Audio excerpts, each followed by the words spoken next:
7. Le Proverbe 7. J'ai bien aimé le dernier cantique. J'écouterai ce que dit Dieu. Qu'est-ce qu'il dit Dieu? C'est de ça qu'on va parler ce matin. Donc, dans le Proverbe 7, je veux juste comme introduction, parce qu'après ça, je vais aller directement avec le message. Mon fils, retiens mes paroles et garde avec toi mes préceptes. Observe mes préceptes et tu vivras. Garde mes enseignements comme la prunelle de tes yeux. Lis-les sur tes doigts. Écris-les sur la table de ton cœur. Dis à la sagesse, tu es ma sœur, et appelle à l'intelligence ton ami. Vraiment intéressant de voir. Hein? Garde mes enseignements comme la prunelle de tes yeux, ce que Salomon disait pour son fils. Et comment est-ce que c'est important? Garde à ton cœur plus que toute autre chose, car de lui viennent les sources de la vie, nous dit le Proverbe 4 et le verset 23. Alors, on est encouragé, tout comme ces gens-là de cette époque-là, de prendre la parole, de garder la parole dans nos cœurs. Et j'espère que c'est ce que vous faites, chacun de vous, en principe, qu'on aime à garder la parole. Parce qu'à l'instant qu'on l'oublie, c'est comme moi, si j'oublie la parole, je deviens sans direction. Et j'ai tellement besoin de prendre la parole pour qu'elle puisse me diriger, me guider. Alors ici, maintenant, comme je vous avais partagé un petit peu il y a 2 semaines, il y avait comme une petite explication donc, que j'avais vue dans l'Encyclopédie des difficultés de la Bible, selon les commentaires de ce monsieur-là qui disait que, parce que je parlais justement de la réputation spirituelle. Alors, comment un chrétien peut-il se bâtir une réputation spirituelle? C'est quoi? Qu'est-ce qu'on devrait faire? Comment on devrait s'y prendre? Et j'étais arrivé justement là qui disait que marcher avec Dieu, ça implique une constance dans la manière de vivre. Une constance, on parle d'une force morale, on parle de la fermeté de l'âme, la persévérance dans ce que l'on entreprend. C'est une qualité qui ne cesse d'être la même personne. On est invariable, on ne bouge pas, on est constant, on avance. Et il n'y a rien comme pour nous ébranler. Deuxièmement, il y avait aussi cette pensée-là ici. Celui qui marche avec Dieu est l'une de ces créatures faites à son image, liée à son Créateur d'une relation père-fils. Alors, comme que je vous partageais, je me rappelle avoir dit que si advenait qu'on n'a pas eu des belles relations avec notre Père sur le plan humain, il se peut qu'avec Dieu, ce soit non fonctionnel. Alors, si j'ai eu peur de mon Père qui était colérique, il se peut qu'avec Dieu, que j'ai tellement peur de m'approcher de lui, j'ai peur que Dieu soit colérique comme mon Père. J'ai peur que Dieu m'écrase constamment. J'ai peur que Dieu m'humilie constamment parce que mon Père a passé son temps à m'humilier dans sa vie personnelle. Mon Père m'a ridiculisé, mon Père m'a rejeté. Mais Dieu n'est pas comme ça. Dieu n'est pas comme ça. Au contraire, ça devrait nous encourager parce que que quelqu'un a été rejeté par son Père, s'il y en a un qui peut parfaitement nous comprendre, c'est le Seigneur Jésus, puisque lui-même a été rejeté. Alors, quand je peux identifier ma blessure personnelle avec le Seigneur Jésus, ça devient complètement différent. Alors, parce que je suis une de ces créatures et que de voir que le Père, on l'a dit tantôt, je marcherai avec Dieu. Le dernier cantique qu'ils ont fait, c'était tellement, tellement bon. J'ai remarqué que vous l'avez chanté avec un cœur, mais plein votre cœur, c'est de ça qu'on parle ce matin. Ensuite, on a vu aussi que c'est durant la règle de la mort qu'une telle marche est possible. Alors, quand on meurt à nous-mêmes et qu'on va prendre la parole de Dieu et puis qu'on va dire maintenant, je vais faire tous mes efforts pour vivre la parole. Et c'est là que je me rends compte que j'ai besoin de plus en plus de la grâce que Dieu veut m'accorder. Cette marche qui décrit un style de vie est marquée par une continuité et la durée. Ensuite, je vous avais montré cette image. Hein, vous vous en rappelez, hein? Vous vous en rappelez? Dites-moi oui, le Caroline. Suivez-moi, là. Donc, je pense à notre ami, je dis notre ami, là, hein? Abraham, 99 ans, puis l'Éternel va le visiter. Je suis le Dieu Tout-Puissant, El Shaddai. Marche devant ma face et sois intègre. Qui veut dire, sois entier, sois honnête, sois incorruptible, équitable, impartial, sois juste. Tout un encouragement. 99 ans, s'il pensait qu'il était rendu à la fin de sa vie, puis qu'il n'avait plus rien à apprendre, le Seigneur lui donne cette recommandation-là. Marche devant ma face et sois intègre. Alors imaginez, Dieu appelle les hommes à tout âge, dans toutes circonstances, puis il veut les diriger à sa manière à lui. Et aujourd'hui, maintenant, il faut se rappeler qu'un jour, Dieu nous a fait un appel à nous. Puis de quelle façon que Dieu veut que nous puissions marcher. Et ce matin, avec ce qu'on voit là, quand on parle d'intégrité, on parle de réputation spirituelle, d'être honnête, d'être incorruptible, d'être équitable, impartial, juste, entier, d'être vraiment, là, le thème tantôt qu'on a vu, constant. La constance. Alors, dans les versets que j'ai à vous partager, ça parle de ces choses-là que je vais vous partager ce matin. Quand j'ai fait le message, j'avais tout écrit les versets ici sur mon message. Puis après ça, mais quand j'ai repassé le message, j'ai été voir les versets. Un par un, je les ai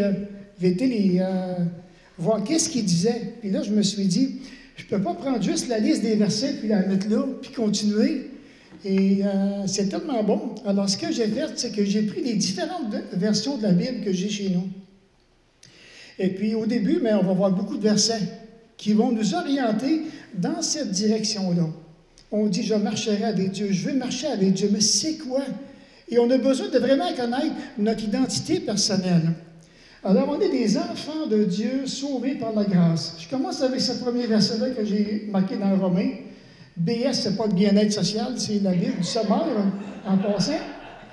Alors, nous avons donc été ensevelis avec lui par le baptême en relation avec sa mort, afin que, comme Christ est ressuscité d'entre les morts par la puissance glorieuse du Père, nous aussi, nous menions une vie nouvelle. Voici que toutes choses sont passées, toutes choses sont devenues nouvelles. Et tout ça, on a été dans l'image qu'on voit aussi dans le baptême, j'ai été enseveli avec Christ, en relation avec sa mort, cette vieille nature qui est morte, qui est crucifiée avec Jésus-Christ, afin que, comme que Christ est ressuscité, mais que je puisse vivre la vie du ressuscité. Vivre cette vie-là. La vie que Jésus m'a donnée, cette vie nouvelle. Pour plusieurs d'entre nous, ça fait des années qu'on est entré dans cette vie nouvelle, la vie éternelle qu'il nous a donnée, qu'on a déjà la joie de la vivre ici-bas sur terre. Et il l'a fait pour que la juste exigence de la loi soit pleinement satisfaite en nous, qui vivions non plus selon la nature humaine, mais selon l'Esprit. Et quand vous prenez Romains chapitre 8, si vous voulez vraiment faire un beau petit travail, vous prenez Romains chapitre 8, vous mettez d'un côté, donc, vivre selon l'Esprit, et de l'autre côté, vous marquez vivre selon la chair, la vieille nature. Et vous allez voir le parallèle, si ma mémoire m'est fidèle, il y a 19 fois, là où que Paul amène la pensée du Saint-Esprit, marcher selon l'Esprit. Vous n'accomplirez pas les désirs de la chair, puis il continue, puis il y en a beaucoup, beaucoup. Mais de voir que toutes les exigences, alors je me suis arrêté, puis je me suis dit, et même des fois j'en parle avec mon épouse, quand on fait notre culte le matin, un Dieu si parfait, si saint. Et de voir, avez-vous pensé qu'il n'y a pas personne qui aurait pu se présenter devant Dieu par toute sa beauté, tout l'argent, tout ce qu'il aurait voulu faire pour gagner la faveur de Dieu? Ça n'aurait pas marché du tout. Ça a pris Jésus pour remplir les exigences de la loi, qui ont été pleinement satisfaites maintenant en nous, parce qu'on a maintenant cet esprit que nous avons reçu du Père qui nous a envoyé. Ensuite, on a ce passage qui nous dit, si donc à cause d'un aliment, tu troubles ton frère, tu ne te conduis pas selon l'amour et ne vas pas pour un aliment causer la perte de celui pour qui Christ est mort, selon Romains 14 et le verset 15. Et encore là, j'ai pris ça dans la Bible du Sommeur parce que j'ai aimé quand il dit « Tu ne te conduis pas selon l'amour ». Alors ça, maintenant, ça fait encore appel à nous, personnellement, ça devrait nous interpeller quand on dit qu'on veut marcher dans cette vie nouvelle que Dieu nous a donnée. De quelle façon est-ce que je marche dans cette vie nouvelle? Est-ce que vraiment que j'y vais, que je me conduis selon l'amour? Et se conduire selon l'amour, c'est se conduire selon la vérité qui est écrite ici dans ce passage. Quand je prends la parole, quand que je lis la vérité, cette vérité-là devrait avoir un effet vraiment des plus merveilleux sur mon cœur, sur ma vie personnelle et même sur la vie nouvelle que Dieu m'a donnée. Lorsque vous jalousez, dans 1 Corinthiens 3:3, ça, j'ai aimé quand j'ai vu cette version-là, parce que dans 1 Corinthiens 3:3, l'apôtre Paul dit « N'êtes-vous pas charnels et ne marchez-vous pas selon l'homme ?»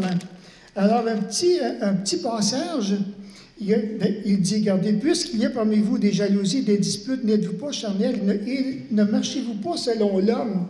Mais quand je l'ai vu dans la parole vivante, j'ai tellement aimé ça. Il dit, lorsque vous jalousez les uns les autres et que vous vous fractionnez, que vous vous divisez en parties opposées, ne montrez pas que vous vivez comme les hommes livrés à eux-mêmes. Tant qu'il y aura parmi vous des rivalités, des dissensions et des querelles, n'est-ce pas la preuve que vous vous comportez comme tout le monde, comme des hommes qui sont irrégénérés? Et j'ai beaucoup aimé là-dedans parce que je me suis dit, étant donné que ça fait plusieurs années que je suis chrétien,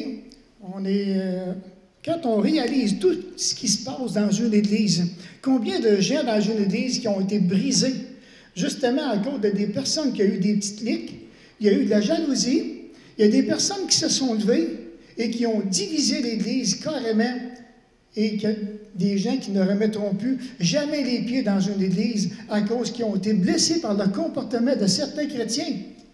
Et c'est ce qu'il est en train de dire ici.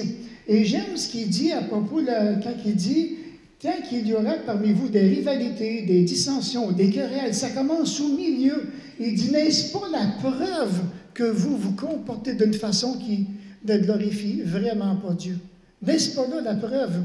Et ça, maintenant, on est appelé, en tant qu'Église, à surveiller les comportements de certaines personnes dans l'Église qui voudraient s'élever, qui voudraient causer du désordre dans l'Église.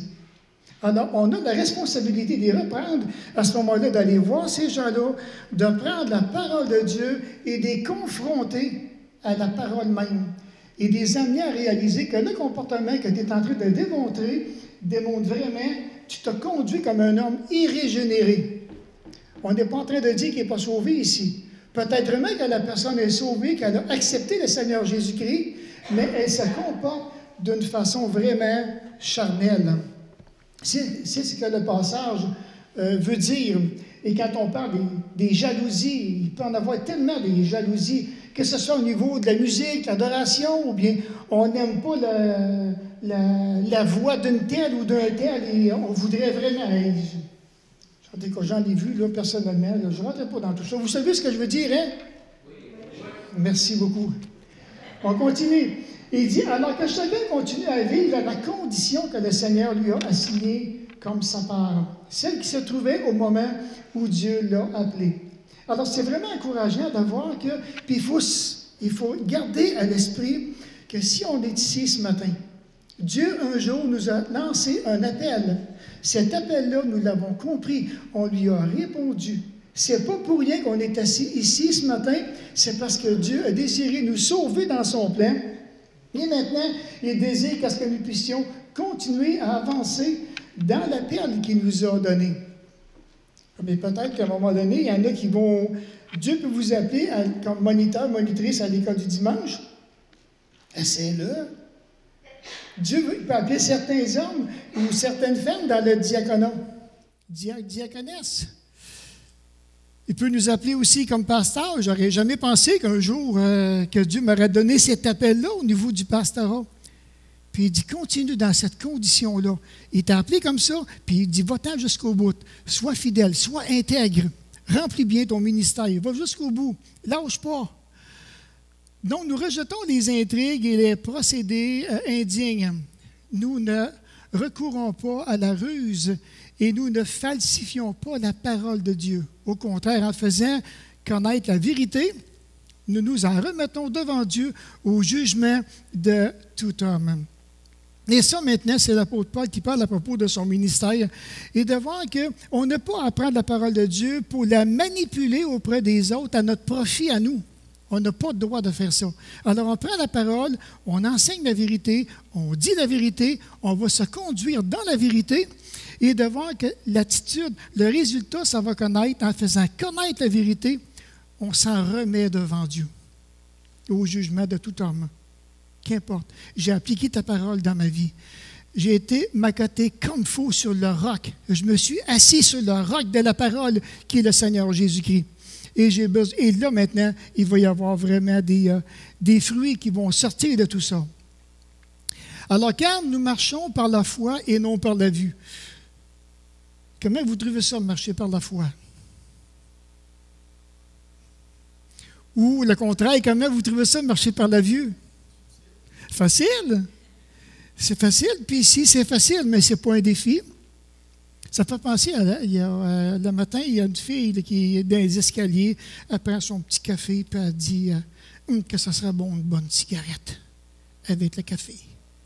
Alors, je dis à ma femme, elle a raison, je veux déjà fumer. Ça fait longtemps, là. Mais un café puis une cigarette, si c'est bon. Hein? Non, mais c'est vraiment bon. Tu sais, quand tu y as goûté, c'est vraiment bon. Puis là, elle dit, dans le fond, on va dire, ça serait facile, ça ne sera pas un défi. Puis elle continue à boire son petit café sans fumer. Puis c'est ça que je disais à mon épouse encore cette semaine. J'ai dit, c'est vrai, j'ai dit, tout ce qui est facile, ce n'est pas un défi.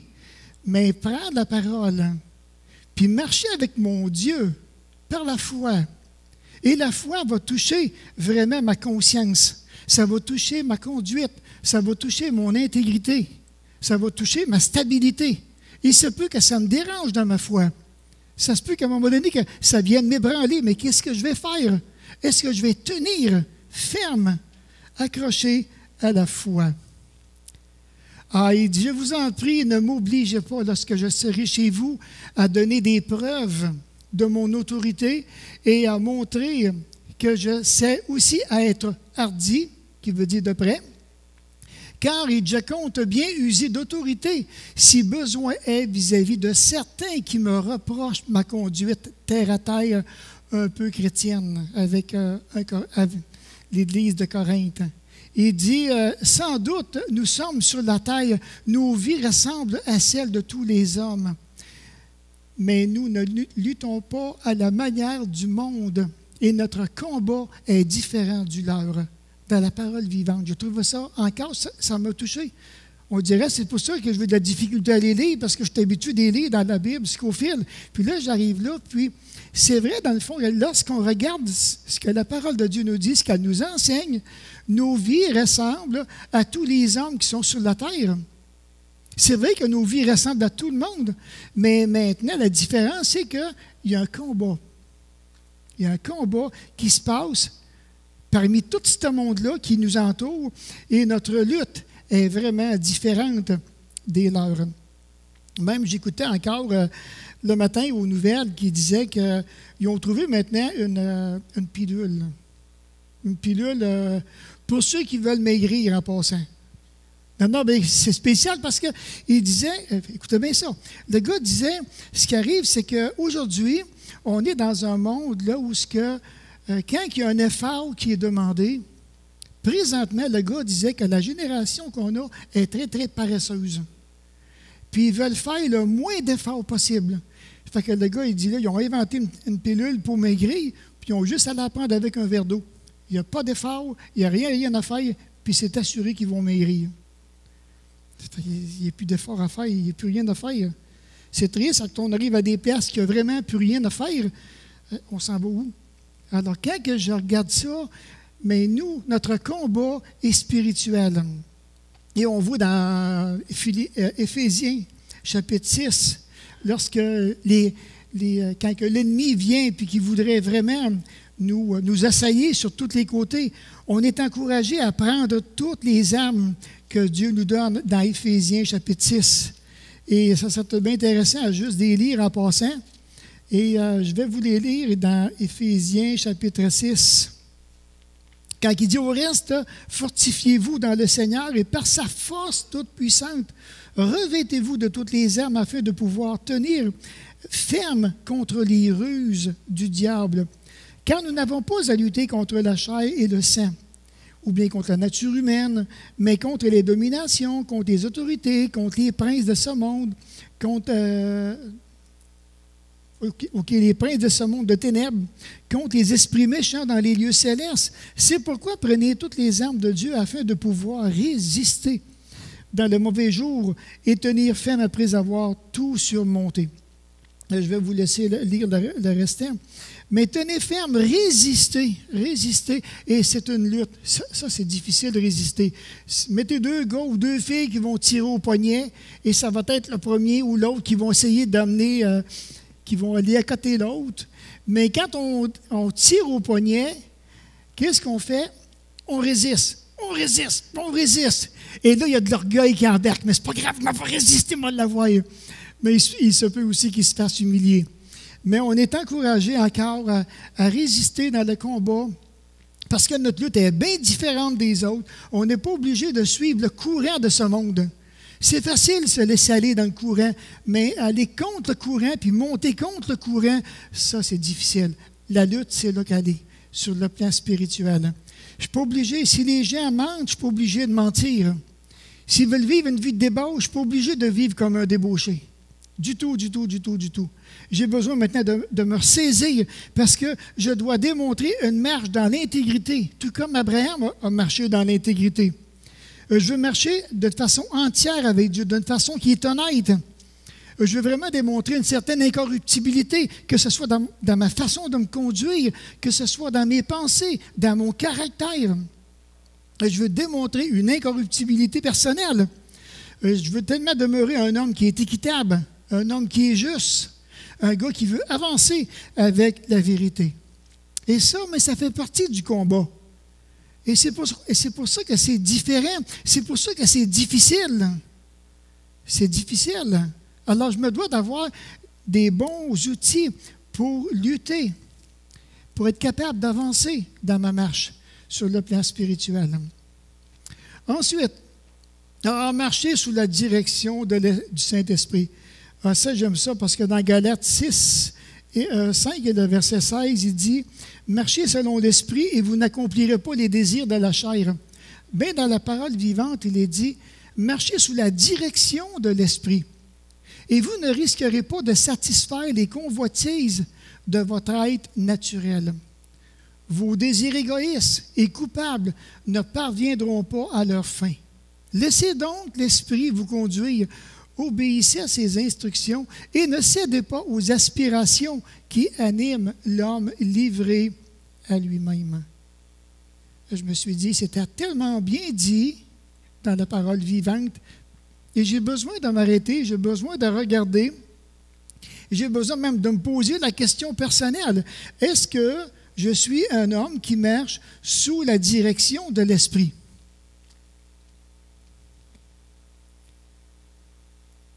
Et ça, vous êtes les seuls qui pouvez répondre. Marcher sous la direction de l'Esprit. Et si je marche sous la direction de l'Esprit, comme on voit, il dit « Laissez donc l'Esprit vous conduire. » Obéissez. Mais se laisser conduire. Il y en a bien qui n'aiment pas ça, se laisser conduire.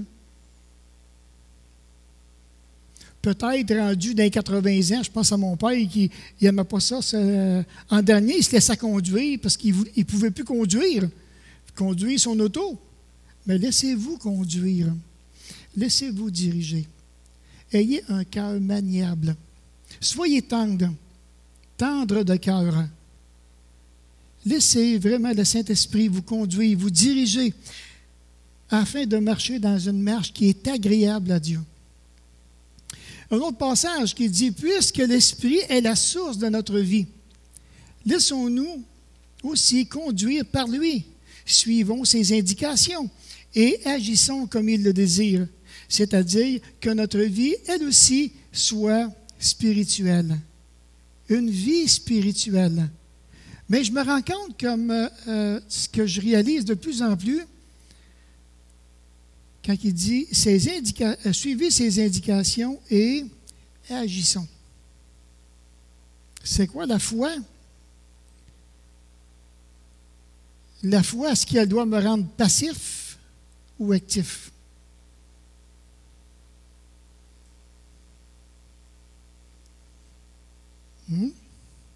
Si on dit qu'on veut marcher par la foi, c'est actif.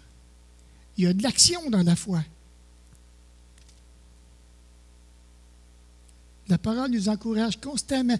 Marchez, marchez, obéissez, courez. Il y a juste une place qu'on est assis, c'est dans les lieux célestes. Mais en attendant, il dit cours, cours, marche. Arrête pas de marcher.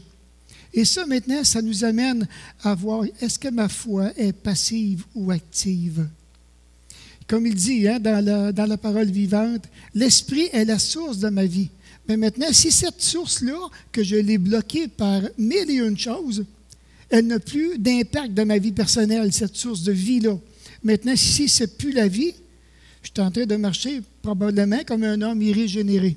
Ça ne veut pas dire que je suis perdu, mais je suis dans une phase là où que je peux marcher vraiment d'une façon très charnelle. Un autre passage qui dit que la grâce et la paix soient sur tous ceux qui ont adopté ce principe comme règle de leur vie. Car ceux qui suivent cette règle de conduite forment le vrai peuple élu. Que sa miséricorde divine touche Arvida. Je l'ai appliqué, je dis pourquoi pas? Pourquoi pas que la miséricorde de Dieu touche Arvida? Mais quand on adopte ces règles-là, quand on s'arrête personnellement, qu'on regarde la parole, qu'on est en face de la parole, et ça ici, là, c'est la parole de Dieu. Une parole qui a été inspirée de Dieu. Puis Dieu nous a donné sa parole. Alors, c'est dans ma marche personnelle, je dois maintenant, quand que je passe un passage que je lis, je n'ai pas à lire vite pour lire un chapitre 2, chapitre 3, 4, 5, puis dire, ben là, j'ai lu aujourd'hui, je suis tellement content, mon petit culte est fait, et puis, je peux fermer ça, puis Alléluia! Non, je pense qu'on a besoin de s'arrêter et de dire au Seigneur, ben là, je suis en face de ta parole. Raison de plus pour ceux qui sont plus vieux dans la foi. Parce qu'il y a tellement de passages qu'on connaît par cœur et ça peut nous jouer des tours.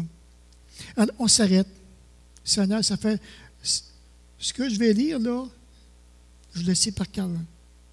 Mais je te demande de venir ébranler ces choses-là ou tasse ça, que ton esprit m'enseigne autre chose que je ne vois pas dans le passage. L'esprit est la source de la vie.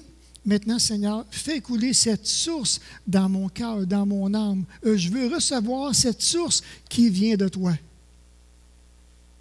Et je vous le dis que lorsque le cœur se dispose à la parole de Dieu, ça fait tout l'effet que Dieu espère que ça va faire dans nos vies personnelles. Il dit, vous conformiez alors votre manière de vivre à celle de ce monde et vous suiviez le chef des puissances spirituelles mauvaises. Cet esprit qui agit maintenant dans le cœur des hommes rebelles à Dieu. Puis il faut se rappeler que ça ne fait pas longtemps qu'on est sorti de cette sphère-là, nous ici. On a été rebelles à Dieu, nous aussi. À notre façon, qu'on va dire, mais on a été rebelles à Dieu. On a vécu vraiment comme le monde a vécu. On a suivi vraiment l'influence des puissances diaboliques, maléfiques. On pensait qu'on était correct. On pensait. Et on était des enfants de colère, rebelles à Dieu. Mais est-ce qu'un chrétien peut être encore rebelle à Dieu aujourd'hui? Eh oui.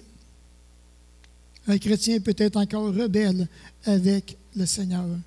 Le cœur est bien endurci. Pourquoi? Parce que Dieu, il ne me répond pas.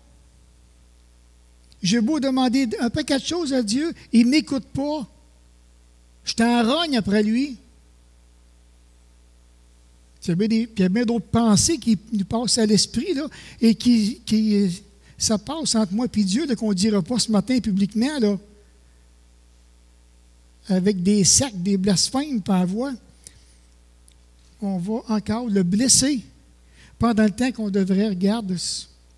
Dieu, il poursuit un plan dans ma vie, puis croyons-le ou non, c'est lui qui va arriver à ses fins. Il va faire de ma vie ce qu'il veut, puis il va faire de ta vie ce qu'il veut. Il va l'emmener exactement à un but précis. Pourquoi pas coopérer avec lui?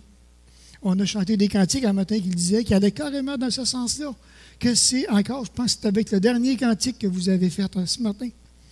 Je regardais les paroles, j'ai dit, mon ami, si on pourrait réaliser tout ce qui est écrit là, ça va vraiment dans ce qu'on est en train de discuter ce matin. Un autre passage qui dit, ce que nous sommes, nous le devons à Dieu. Et nous a recréés en Christ pour nous faire accomplir dans la communion avec lui des bonnes actions. Et il l'a préparé depuis longtemps pour nous.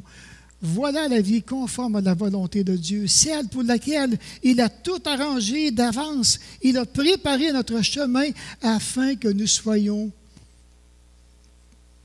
nous n'ayons plus qu'à y marcher. C'est intéressant dans Éphésiens 2, 10, il a préparé des bonnes œuvres pour nous. Il a tout préparé ça d'avance afin qu'on puisse marcher dans ces œuvres-là. Mais la façon qu'il est dit ici, tout ce que nous sommes aujourd'hui, juste notre salut, juste le fait qu'on a été pardonné, nous le devons à Dieu. Le fait que le Père nous a réconciliés avec lui, on le doit à Dieu. Et le fait aussi que Jésus-Christ va revenir bientôt pour nous prendre, on le doit encore à Dieu. Je dois ma vie à Dieu. Puis tout, c'est tout mon cœur qui veut. Comme il dit, il nous a recréés en Jésus-Christ. Je ne pensais pas que j'avais besoin d'être recréé, mais on est né de nouveau.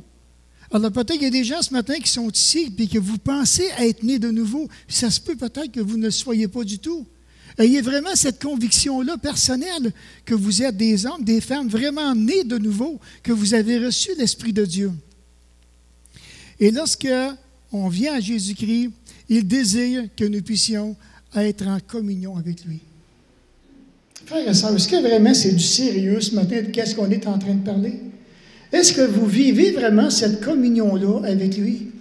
Ou c'est une communion bien écartée? Un petit mot de temps en temps pour dire que hey, j'ai pensé à toi aujourd'hui, puis on se reverra peut-être le mois prochain. Je ne sais pas. Est-ce que vous êtes constant dans votre communion avec Dieu, avec lui? Pourquoi? Mais c'est comme il dit, il a préparé un plan pour vous, puis il dit, voilà la vie qui est conforme à la volonté de Dieu. C'est lorsque je marche dans tout le plan qu'il a préparé pour moi. Et ça me demande d'être en communion avec lui. Alors, si je suis en communion avec lui, je serai sensible à son esprit. Et je vais avoir le désir de me laisser diriger par son esprit, par sa puissance et par sa grâce. Quand Michel, je veux que tu ailles là. C'est bien correct. J'ai compris. Je vais y aller. Il veut nous diriger. Il veut communion avec nous. Voilà la vie qui est conforme à la volonté de Dieu. Parce que c'est tout lui qui a tout arrangé. Il a tout préparé. Puis il dit, l'objectif, le pourquoi j'ai tout fait ça, j'espère que ce plan-là que j'ai fait pour mes enfants, maintenant qu'ils vont marcher dans ce plan-là. Puis on est appelé à marcher dans ce plan-là. Quelque chose, je vous le dis, c'est vraiment intéressant. Moi, j'ai tellement aimé personnellement quand j'ai tout revu ces versets-là. En considération de tout ce que Dieu a fait pour nous, voyez-vous, ça revient avec la même pensée. Ce que nous sommes, nous devons à Dieu. En considération de tout ce que Dieu a fait pour nous, permettez-moi, donc, en tant que prisonnier du Seigneur, de vous adresser d'instantes recommandations. Conduisez-vous d'une manière digne de l'appel qui vous a été adressé. Ça revient encore. Les chrétiens d'Éphèse avaient besoin d'entendre ce message. Pourquoi? Parce que certainement, il y en avait qui ne se conduisaient pas de manière digne de l'Évangile. Et là, maintenant, Paul revient. Je suis en prison. Je vous en supplie, à cause maintenant de tout ce que nous sommes en Jésus-Christ, considérez attentivement et conduisez-vous d'une manière digne. Ça m'a fait penser qu'hier, on a eu la première présentation web diffusion pour les micro-programmes. On a justement parlé de l'Évangile. Et puis j'ai bien aimé ça parce qu'il disait qu'aujourd'hui, on est dans deux mondes bien différents. Il y a ceux maintenant, il y a le monde qui sont dans la foi, les croyants, les chrétiens, tous les gens qui ont la foi, puis il y a l'autre monde qui nous suit présentement, auquel eux n'ont pas la foi, ils n'ont pas Jésus-Christ, puis pour eux, dans leur pensée, le monde s'en va dans une direction qui va leur faire du bien. On est un monde qui est ouvert, on s'en va vers un monde meilleur. Wow! Sans Dieu, sans Jésus-Christ, sans la foi. C'est là qu'on est rendu aujourd'hui, en 2016. Ça m'a fait réfléchir, puis là, mais comme il disait, nous, aujourd'hui, maintenant, on a la foi, on a la parole, on a la vérité, on veut prendre cette parole-là, on veut aller vers les gens, on veut maintenant leur parler de la foi. Toute une confrontation. Parce que c'est comme si on les amènerait des années en arrière. Je ne sais pas comment on va faire la connexion entre la foi et l'incrédulité. Je ne sais pas comment. S'il y en a qui ont des idées, partagez-les au comité d'évangélisation. Mais je ne sais pas du tout comment faire cette connexion-là quand je pense à tout ça, puis tout ce qui s'est dit hier, j'ai tellement aimé, j'ai apprécié, et ça m'a fait beaucoup réfléchir. Donc, voici donc ce que je dis, ce que j'atteste dans le Seigneur, c'est que vous ne devez plus marcher comme les païens qui marchent selon la vanité de leur intelligence. Puis la BT, ce n'est pas la Bible des témoins de Jéhovah, c'est la Bible Thompson en passant, que vous voyez. Alors, j'ai pris ça dedans, et je me suis dit, attends un peu, qui marche selon la vanité de leur intelligence. Un chrétien peut-il avoir de la vanité dans son intelligence? Oui, oui. Parce qu'il dit de ne pas marcher selon la vanité de nos pensées, mais quand j'ai vu que ça se passe tout dans notre intelligence, je me rappelle à un moment donné avoir partagé ce passage-là au niveau du conseil de l'Église, et qu'on est appelé à s'examiner parce que ça m'avait vraiment interpellé parce que je me suis dit, ben non, en tant que chrétien, voyons, ça se peut pas qu'il y ait de la vanité dans nos pensées après tant d'années. Tu regardes ça, puis quand tu examines dans la lumière des Écritures, tu te dis, wow, un instant, il y en a de la vanité là-dedans, ça. Puis il faut que ça décolle. On ne peut pas garder cette vanité-là dans nos pensées du tout, du tout. Avec ce passage encore qui dit que votre vie soit régie par l'amour. Agissez comme le Christ qui vous a tant aimé et qui s'est offert en sacrifice à Dieu pour vous comme une véritable offrande dont le parfum plaît à Dieu. Que votre vie soit régie par l'amour. Comment? Mais il dit agissez. Comment? Mais comme le Christ agit.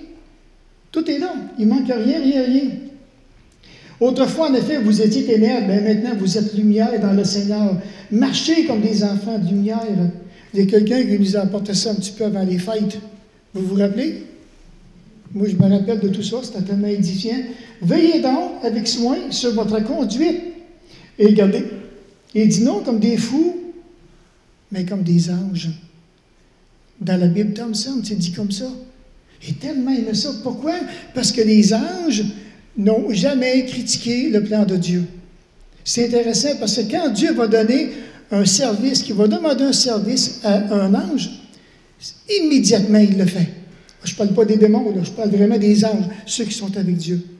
Et puis c'est tellement édifiant quand vous regardez comment est-ce que les anges répondent à ce que Dieu dit.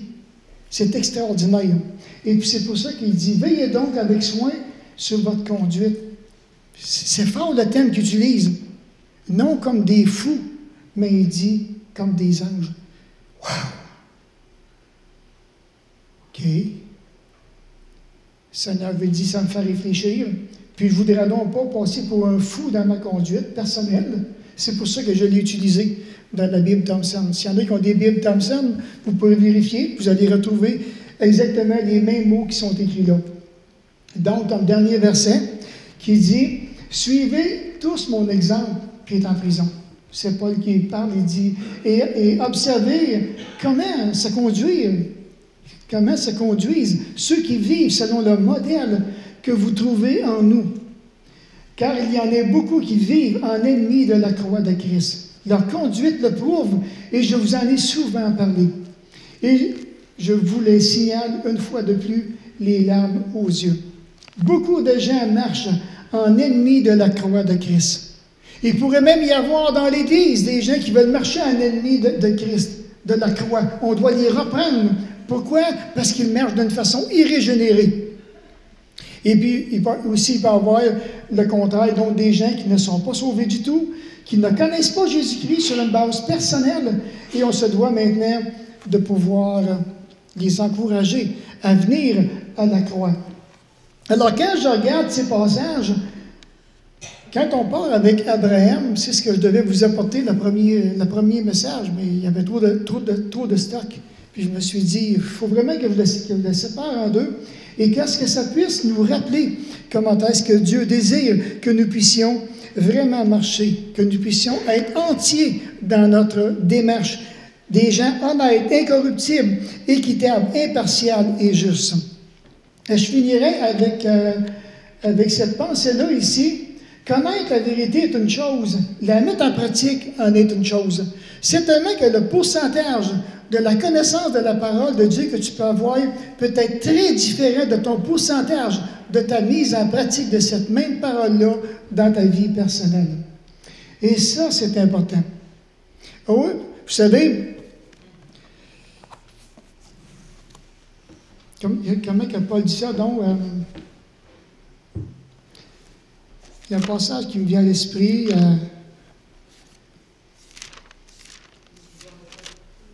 Quand Paul il dit quelque chose, là, dans 2 Corinthiens 7, quand il parle de 13 plutôt, excusez, 13, il dit, quand je parlerai des langues des hommes et des anges, si je n'ai pas l'amour, je ne suis qu'un airain qui résonne ou une cymbale qui retentit. Mais c'est pas ce verset-là. En tout cas, juste pour vous dire qu'on peut connaître beaucoup de choses de la parole, on peut connaître beaucoup d'histoires de la parole.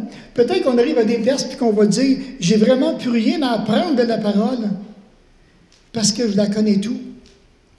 Mais on devrait examiner notre pourcentage de mise en pratique de cette vérité-là dans nos vies. Et ça, vous êtes les seuls qui pouvaient faire cet exercice. Et je vais vous laisser avec cette pensée-là.